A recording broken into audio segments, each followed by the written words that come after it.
சிபிஐயும் முழுசாக நம்ம வந்து கணக்கில் எடுத்துக்க முடியாதுங்க. அது கூண்டு கிளி தான்.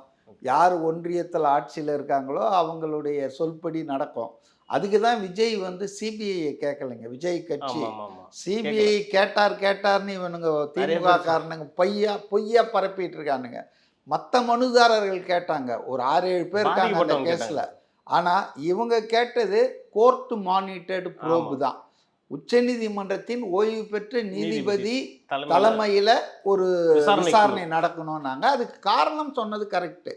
மாநில அரசின் காவல்துறையுடைய ஃபெயிலியர், அரசு ஃபெயிலியர், அதே போல் இன்டெலிஜென்ஸ் உளவுத்துறை ஃபெயிலியர் ஆகிருக்கு.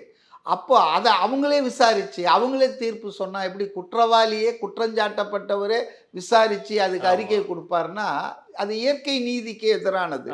அதனால தான் அவங்க வந்து உச்சநீதிமன்றத்துக்கு போனாங்க. அதில் தப்பு இல்லை. ஆனால் உச்சநீதிமன்றத்துக்கு அவங்க போனதுலேருந்தே திமுக வட்டாரம் வந்து பரபரப்பு பதற்றத்தில் இருக்காங்க. அதுவும் அன்னைக்கு உச்சநீதிமன்ற தீர்ப்பு வந்ததும் பார்த்தீங்கன்னா